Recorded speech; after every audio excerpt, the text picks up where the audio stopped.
Hey, welcome back. I want to talk about a topic that was discussed recently on the Joe Rogan program. There's a recent movement to disprove the existence of alpha-beta dynamic in humans, and it's spreading in the woke community. Left-leaning intellectuals have been posing this question for years, but it's trending now because of an episode of Adam Ruins Everything, which is a show hosted by Adam Conover. He is an insufferable progressive leftist who repeatedly ignores empirical data but instead presents topics as facts through a progressive lens.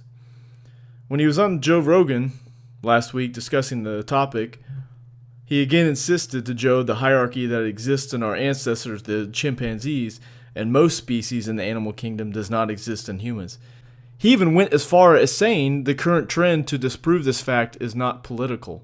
This movement is entirely political, because politics is about resource procurement and appropriation. Reproduction is also about resource procurement and appropriation. And alphas and betas is a discussion about who is more desirable in the reproductive sexual marketplace. The one who can acquire resources efficiently are the ones who are more likely to reproduce. It's a natural hierarchy that intrinsically offers more reproductive opportunities to those who have superior genetics in strength, size, and acumen for resource acquisition.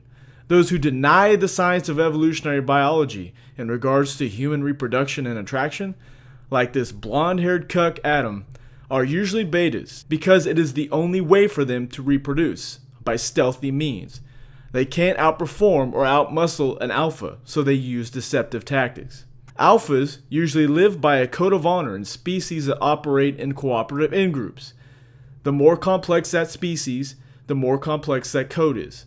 Consider wolves. They are relatively complex, fairly intelligent species. They roam and hunt in cooperative packs. A common methodology of determining the alphas in the pack is physical, semi-violent play. Once one submits, the play ceases. The dominant does not kill the loser. The fight only determines who is stronger. The understood code of honor does not allow the winner to murder the loser. Now, in some species, betas violate the in-group code in order to reproduce and pass on their genes. Betas must operate outside that code, those unspoken rules, in order to weasel their way in the sexual marketplace. Take the cuttlefish, for example.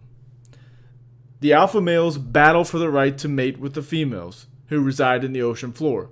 The winner thus gets to reproduce. The betas, the smaller and the weaker males, who know they cannot win against the alphas, disguise themselves as females, slip past the warring alphas, and then mate with the fertile females. The betas use subterfuge to bypass the social norm, or the unspoken rule, for female access in order to mate. I think we are seeing this now in Western culture and the rise of the soy boy culture. They are more feminine and lack confidence. They are unable to compete fairly in the sexual marketplace.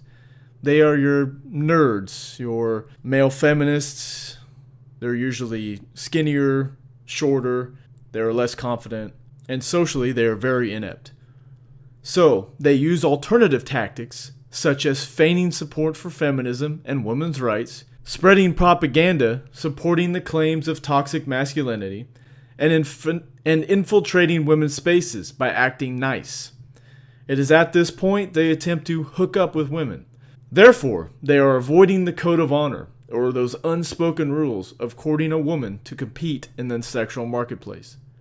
I believe this is a direct result of the abundance of our culture, how everything is pretty much handed to us. We have food on every corner, grocery stores on every corner, gas stations on every corner. Everything's easy, everything is accessible. Women are becoming more licentious, and men are becoming weaker.